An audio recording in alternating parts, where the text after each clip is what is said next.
श्री शिव अष्टोत्तर शतनामावली। ओम शिवाय नमः।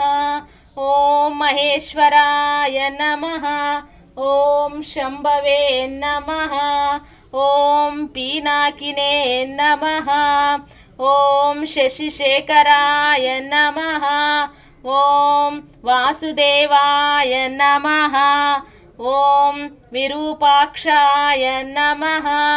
ओम कपर्तिने नमः। ओम नीललोहिताय नमः। ओम शंकराय नमः। ओम शूलपाणये नमः।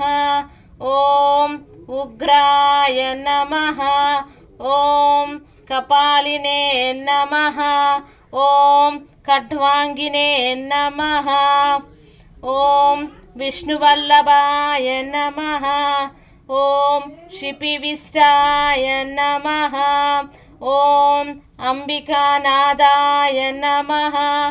ओम श्रीकंठाय नमः। ओम भक्तवत्सलाय नमः। ओम भवाय नमः। ओम शर्वाय नमः। ओम त्रिलोकेशाय नमः। ओम शितिकंठाय नमः। ओम शिवप्रियाय नमः। ओम कमाराय नमः। ओम शिवप्रियाय नमः।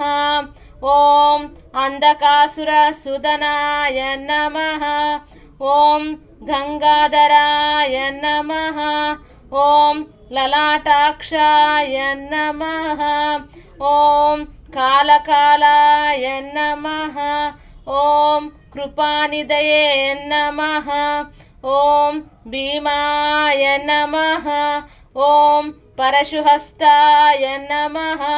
ओम मृगपानये नमः।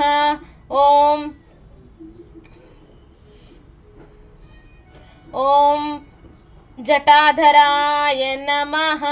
ओम कैलासवासिने नमः। ओम कवचिने नमः। ओम कठोराय नमः। ओम त्रिपुरांतकाय नमः। ओम वृषांकाय नमः। ओम वृषभारूढ़ाय नमः। ओम भस्मोद्धुलित विग्रहाय नमः। ओम सामप्रियाय नमः।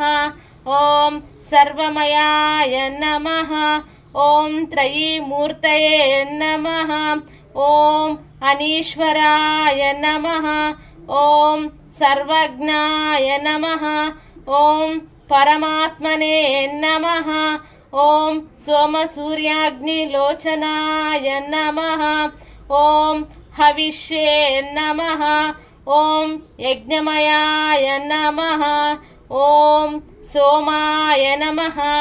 ओम पंचवक्त्राय नमः।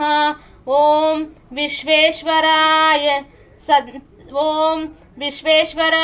नमः। ओम सदाशिवाय नमः। ओम वीरभद्राय नमः। ओम घनानाथाय नमः। ओम प्रजापतये नमः। ओम हिरण्यारेतसे नमः। ओम दुर्दर्शाय नमः। ओम गिरीशाय नमः। ओम गिरिशाय नमः। ओम अनघाय नमः। ओम भुजंगभूषणाय नमः। ओम वर्गाय नमः। ओम गिरिधन्विने नमः।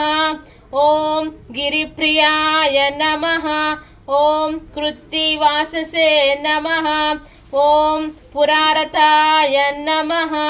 ओम भगवते नमः। ओम प्रमदाधिपाय नमः। ओम मृत्युंजयाय नमः। ओम सूक्ष्मतनवे नमः। ओम जगद्व्यापिने नमः। ओम जगद्गुरवे नमः। ओम व्योमकेशाय नमः।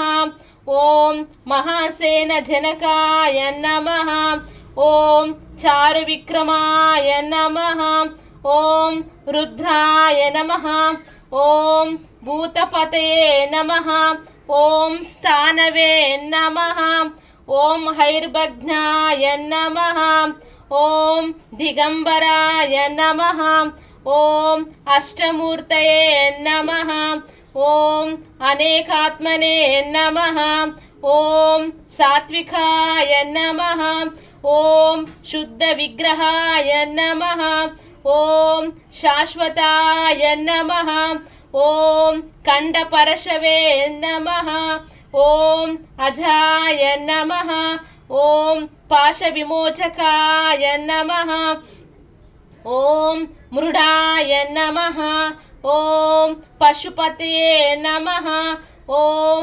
దేవాయ నమః ఓం మహాదేవాయ నమః ఓం అవ్యయాయ నమః ఓం హరయే నమః ఓం పూషదంతిభిదే నమః ఓం అవ్యఘ్రాయ నమః ఓం దక్షద్వారహరాయ నమః ఓం హరాయ నమః ఓం భగనేత్రిభిదే నమః ఓం అవ్యక్తాయ నమః ఓం సహస్రాక్షాయ నమః ఓం సహస్రపాదే నమః ఓం అపవర్గప్రదాయ నమః ఓం అనంతాయ నమః ఓం తారకాయ నమః ఓం పరమేశ్వరాయ నమః इति श्री शिव अष्टोत्तर शतनामावली संपूर्णं सर्वं श्री